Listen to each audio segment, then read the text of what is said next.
وعباد الرحمن الذين يمشون على الأرض هونا وإذا خاطبهم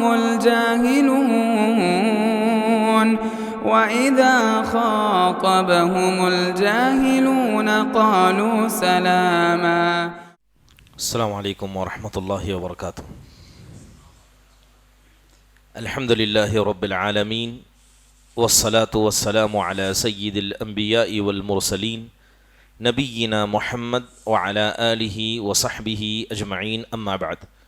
یقول اللہ سبحانہ وتعالی ام کنتم شہداء اذ حضر یعقوب الموت اذ قال لبنیہ ما تعبدون من بعدی قالوا نعبد الہک و الہ آبائک ابراہیم و اسماعیل و اسحاق الہ واحدا ونحن له مسلمون. اللہ تبارک و تعالیٰ کا ارشاد ہے کہ کیا تم اس وقت موجود تھے جب حضرت یعقوب علیہ السلام پر موت کے آثار ظاہر ہوئے اور انہوں نے اپنی اولاد کو اکٹھا کر کے کہا کہ یہ تو بتاؤ کہ میرے بعد تم کس کی عبادت کرو گے؟ تو تمام بچوں نے اکٹھا آواز میں کہا کہ ہم آپ کی اور آپ کے باپ ابراہیم، اسماعیل اور اسحاق کے اکیلے خدا کی عبادت کریں گے. وَنَحْنُ لَهُ مُسْلِمُونَ، اور اس مسئلے میں ہم اللہ کے فرمانبردار رہیں گے. محترم حاضرین، یہ آیت کریمہ حقیقت میں یہودیوں کے رد میں نازل ہوئی ہے. وہ یہود جو بہت سارے جھوٹے دعوے انبیاء علیہم السلام کے بارے میں کیا کرتے تھے.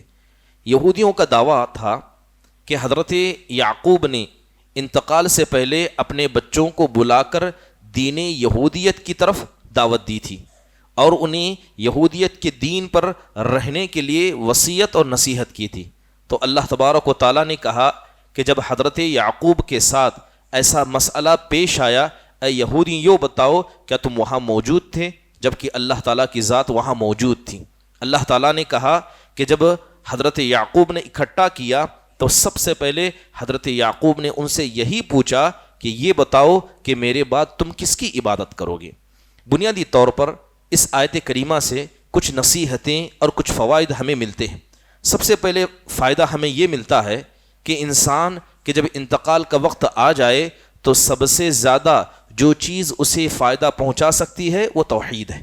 سارے اعمال ایک طرف اور توحید اور اس کا کلمہ ایک طرف، اور اسی کی طرف اشارہ کرتے ہوئے اللہ کے نبی صلی اللہ علیہ وسلم نے کہا کہ من کان آخر کلامہ لا الہ الا اللہ دخل الجنہ، کہ جس آدمی کا آخری لفظ آخری کلمہ لا الہ الا اللہ ہوگا وہ آدمی جنت میں داخل ہوگا. دوسری اہم بات کہ انبیاء علیہ السلام کا یہ شیوا رہا ہے کہ انہوں نے اپنے اولاد کی تربیت پر بڑی توجہ دی ہے. اگرچہ بچہ کافر ہی کیوں نہ ہو، اس کی تربیت کی اور آخری دم تک اسے اسلام کی دعوت دی.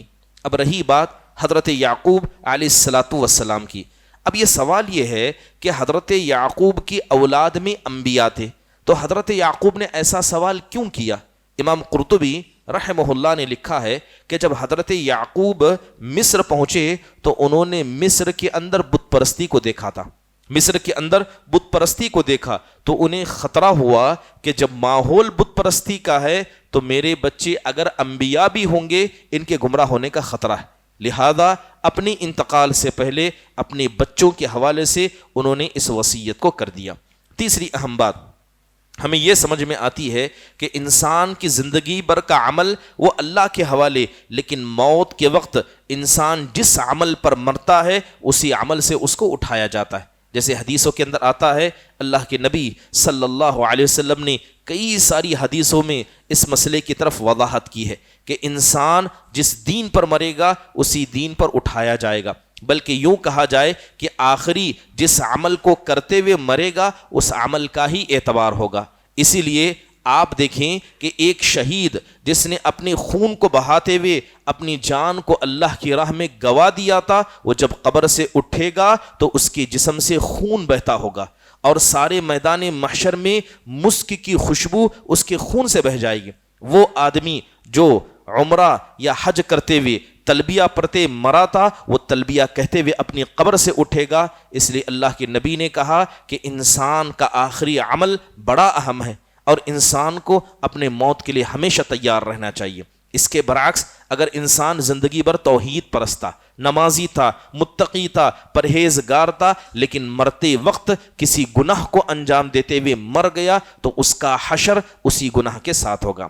محترم حاضرین، ایک اہم فائدہ ہمیں یہ بھی نصیب ہوتا ہے کہ انسان اپنی اولاد کے تئیں دین کے مسئلے میں زیادہ ذمہ دار ہے۔ دنیا کے مسئلے میں اوپر اور نیچے چل سکتا ہے، لیکن دین کے مسئلے میں اگر باپ کوتاہی کرے، یہ کوتاہی اللہ کی یہاں بھی پکڑی جائے گی، اور اولاد کے فساد کی سب سے بڑی وجہ دین پر اہتمام نہ دینا ہے۔ حضرت یعقوب نے اپنی اولاد سے یہ نہیں پوچھا کہ میرے بعد تم کہاں رہو گے، میرے بعد تم کیا کھاؤ گے، میری بعد اپنی اولاد کی تربیت کیسے کرو گے۔ ایک ہی سوال تھا کہ یہ بتانا کہ میرے بعد تم کس کی عبادت کرو گے، کیونکہ عبادت جس مقصد کے خاطر اللہ نے ہمیں پیدا کیا ہے، اگر انسان اس میں پورا ہو جائے، یقین جانیے انسان کی زندگی کامیاب ہو جاتی ہے۔ ایک اہم فائدہ ہمیں یہ بھی پتہ چلتا ہے کہ اگر باپ نیک ہو تو باپ کی نیکیوں کا اثر بچوں پر پڑتا ہے۔ باپ اگر نیک ہو، باپ یعقوب علیہ السلام تھے تو لہذا انہوں نے اپنے بچوں کے عقیدے کے بارے میں سوچا۔ اگر باپ دنیا پرست ہوگا تو وہ اپنی اولاد کے مال کے بارے میں سوچے گا۔ انسان شہوت پرست ہوگا، وہ دنیا کی دوسری چیزوں کے بارے میں سوچے گا۔ تو لہذا باپ کی دینداری یہ بچوں کی فلاح اور بہبودی میں یقیناً بڑا کردار انجام دیتی ہے۔ اس کے بعد ایک اہم بات ہمیں جو سمجھ میں آئی وہ یہ کہ اگر باپ حضرت یعقوب ہی کیوں نہ ہو، اگر بیٹے توحید پر نہیں مرے تو حضرت یعقوب بھی اپنے بچوں کو فائدہ نہیں پہنچا سکتے۔ جیسے کہ ہم نے بہت سارے ایسے بری اولاد کی مثالیں دیکھیں، چاہے وہ حضرت نوح علیہ السلام کا بیٹا کیوں نہ ہو، یا حضرت ابراہیم کے والد ہی کیوں نہ ہو، یا جناب محمد الرسول اللہ صلی اللہ علیہ وسلم کے والدین ہی کیوں نہ ہو۔ بچے انبیاء تھے، باپ نبی تھے، کوئی کسی کو فائدہ نہیں دے سکتا۔ ہر انسان کا عمل اسی کے ساتھ ہوگا اور ہر انسان کا حساب اسی کے ساتھ لیا جائے گا۔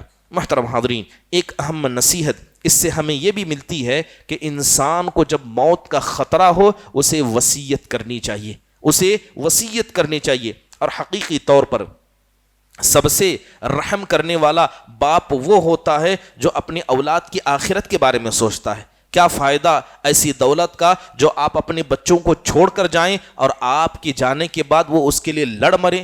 کیا فائدہ ایسی شہرت کا، ایسے عہدوں کا جس کے بعد بچوں کے اندر اختلاف اور انتشار پیدا ہو؟ اپنے بچوں کی آخرت بنائیں، کیونکہ وہ حقیقی باپ ہو نہیں سکتا جو بچوں کی دنیا کو تو سجا دے مگر آخرت میں ان کا کوئی مددگار نہ بن پائے۔ حضرت یعقوب نے اپنے بچوں کی آخرت کو سوچا، اور حقیقی طور پر رحیم اور مشفق باپ وہی ہے جو اپنی اولاد کو جہنم سے بچانے کی تیاری کرتا ہے۔ اس لیے اللہ نے کہا یا ایھا الذین آمنوا، اے ایمان والو، قوا انفسکم واہلیکم نارا، تمہاری سب سے پہلی اور آخری ذمہ داری یہ ہے کہ تم سب سے پہلے اپنے آپ کو اور پھر اپنی آل و اولاد کو کیا ہے، جہنم کی آگ سے بچاؤ۔ محترم حاضرین، ایک اہم بات اس سے ہمیں یہ بھی سمجھ میں آتی ہے کہ انسان پر جب موت کے مقدمات ظاہر ہونے لگ جائیں تو انسان کو اللہ کی طرف رجوع کرنا چاہیے۔ جیسے ہی اسے موت کا خطرہ ہو،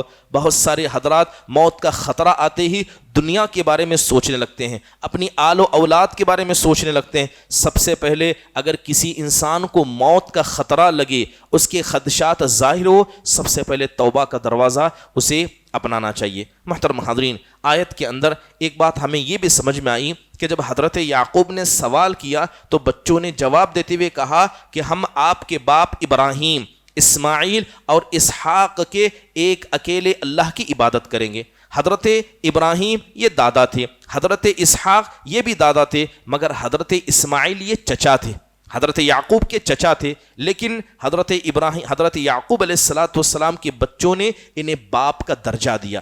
اس لیے علماء نے کہا کہ جو سگا باپ ہے اس کا جو مرتبہ ہے سگے چچا کا مرتبہ وہی ہے، اسی طرح جس طرح ماں کا جو مرتبہ ہے خالہ کا بھی وہی مرتبہ ہے۔ لہذا باپ ہو یا چچا ہو یا باپ ہو یا دادا یا پردادا ہو، یہ سب کے سب احترام میں اور حق کے مسئلے میں ایک ہی درجہ رکھتے ہیں۔ محترم حاضرین، چلیے بات اگر حضرت یعقوب علیہ السلام کے انتقال کے وقت کی کریں، یہ بات ہم سب جانتے ہیں کہ ہر انسان کو سکرۃ الموت میں مبتلا ہونا ہے، ہر انسان کو موت کے قریب لایا جائے گا۔ سکرۃ الموت کہا کسے جاتا ہے؟ علماء نے کہا کہ روح نکالنے سے پہلے انسان کو جو تکلیفیں ہوتی ہیں ان تکلیفوں کا نام سکرات الموت کہا گیا۔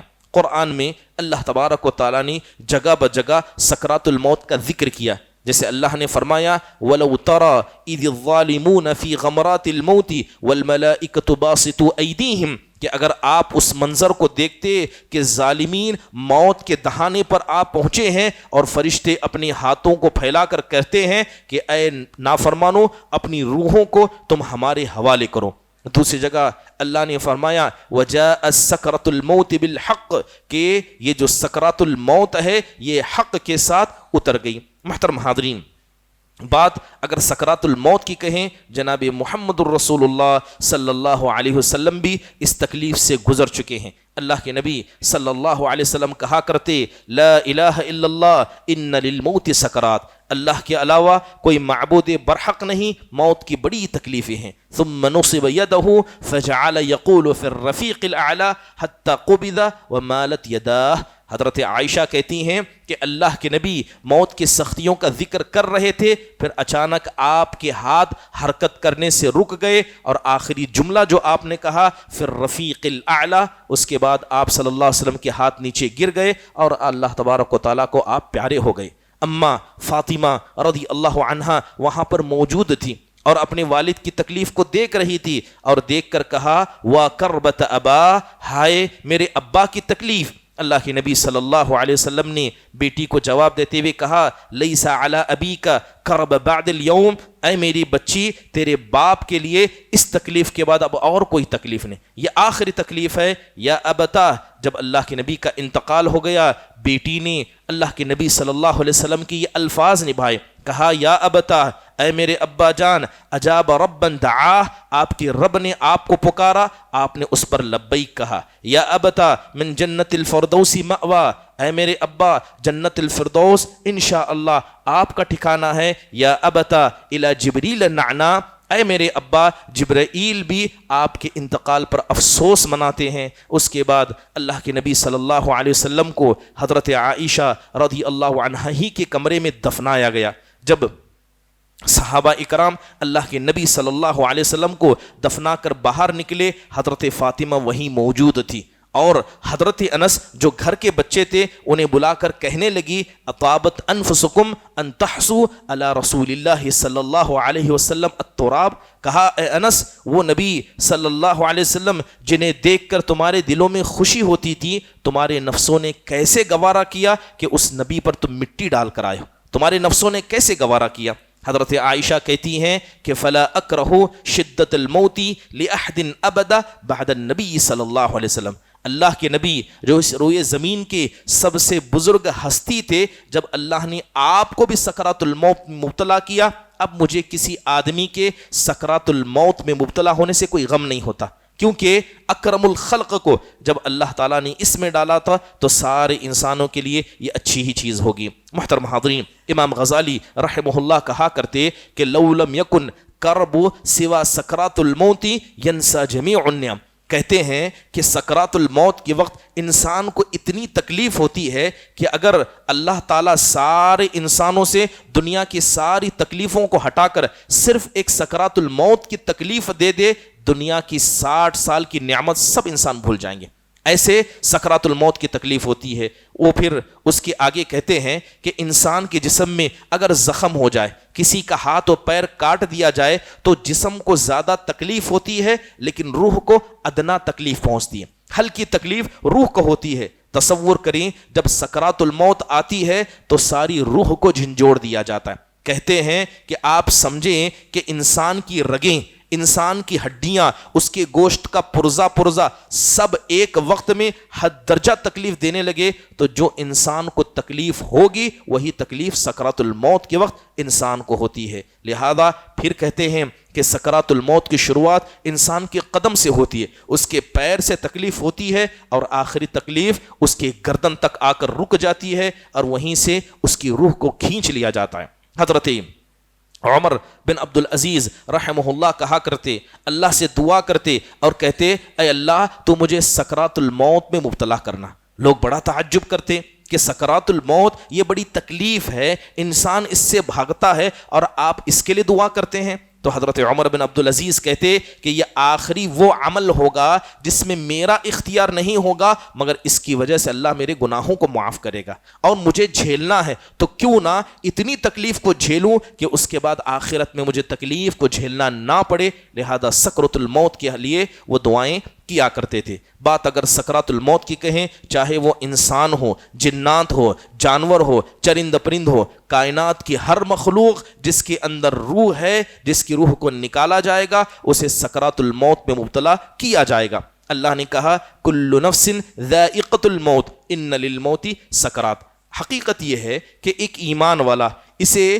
موت کے وقت میں بڑی آسانیاں دی جاتی ہیں، اس کی روح کو آسانی سے نکالا جاتا۔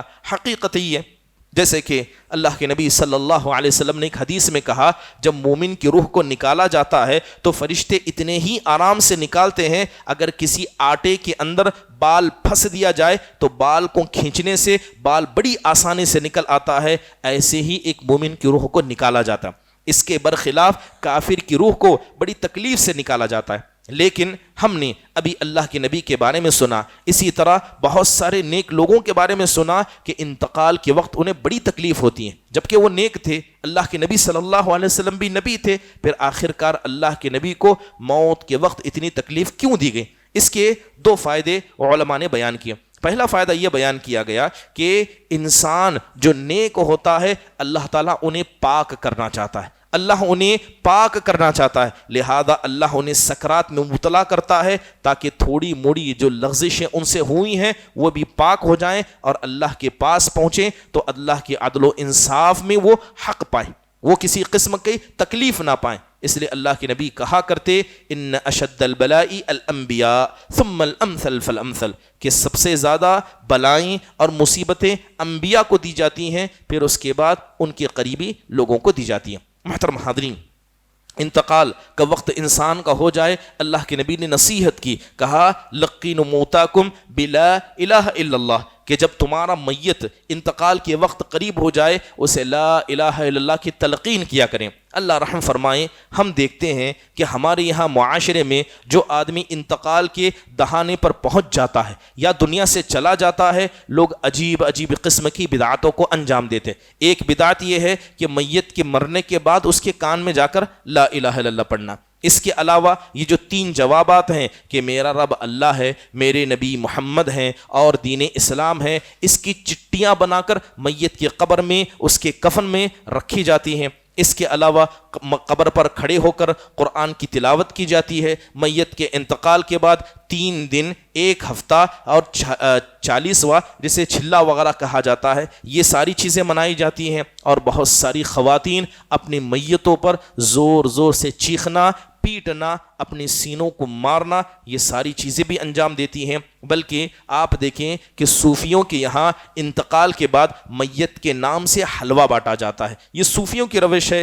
اور اس کے علاوہ انتقال کے بعد بہت سارے لوگ کئی گھنٹے قبر کے پاس گزارتے ہیں، یہ ساری کی ساری چیزیں بدعتیں ہیں، اس کا دین اسلام سے کوئی تعلق نہیں ہے۔ محترم حاضرین، جب انسان کے انتقال کا وقت قریب آتا ہے تو 2 چیزیں ہوتی ہیں، ایک ہوتا ہے سکرات الموت، ایک ہوتا ہے غرغرہ۔ دونوں میں فرق ہے۔ سکرات الموت کہتے ہیں جب انسان پر موت کی نشانیاں ظاہر ہو جائیں تو اس وقت انسان کے پاس اختیار ہے، اللہ سے توبہ کرے، وصیت کرے، نصیحت کرے، لیکن جیسے ہی فرشتوں کو وہ دیکھ لے گا وہاں سے اس کی حالت غرغرے کی ہو جائے گی، اور جیسے ہی انسان غرغرے کی حالت کو پہنچ گیا، نہ اسے خیر پتہ ہے نہ شر پتہ ہے، اس وقت جو بھی عمل کرے گا وہ اللہ کے پاس قابل قبول نہیں ہوگا۔ حضرت یعقوب کے بارے میں جیسے کہ امام طبرانی لکھا ہے کہ ہر نبی کو انتقال سے پہلے اختیار دیا جاتا ہے، یا تو آپ دنیا میں رہیں یا اللہ کے پاس چلے آئیں۔ جیسے ہی حضرت یعقوب کے پاس موت کے فرشتے آئے تو انہوں نے مہلت مانگی، موت کے فرشتوں سے حضرت یعقوب نے مہلت مانگی کہ میں اپنی اولاد کو وصیت کرنا چاہتا ہوں، تو وصیت تک کی مہلت دی گئی، لہذا بچوں کو جمایا، وصیت کی، اور جیسے ہی وصیت ختم کی اللہ نے حضرت یعقوب علیہ السلام کی روح کو کھینچ لیا تھا۔ اس لیے دیکھیں کہ جب انسان سکرات الموت میں ہوتا ہے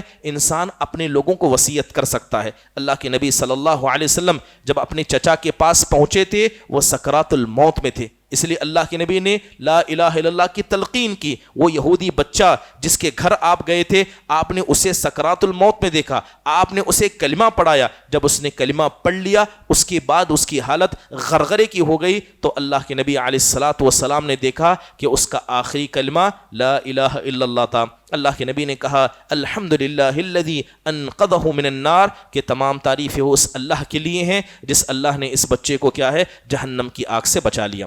اللہ کے فرشتے جو موت کے فرشتے ہیں وہ آتے ہیں روحوں کو قبض کرتے ہیں۔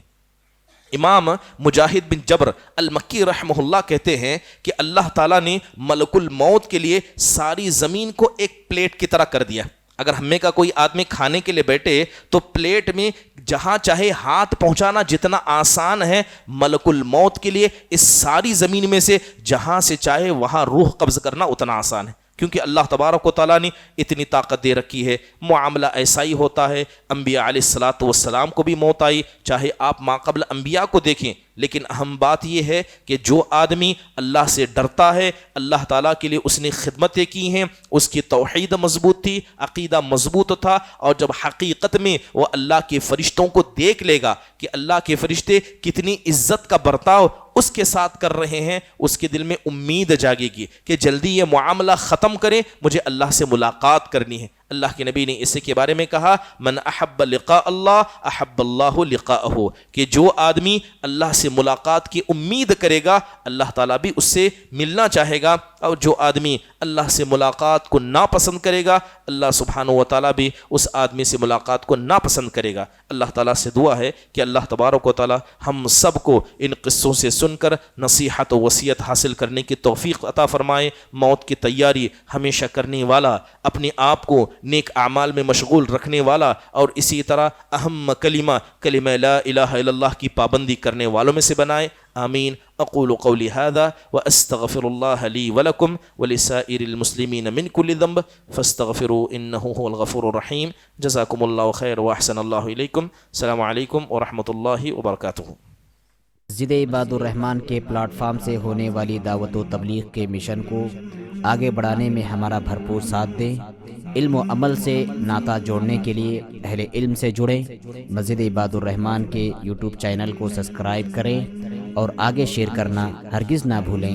فجزاکم اللہ خیر۔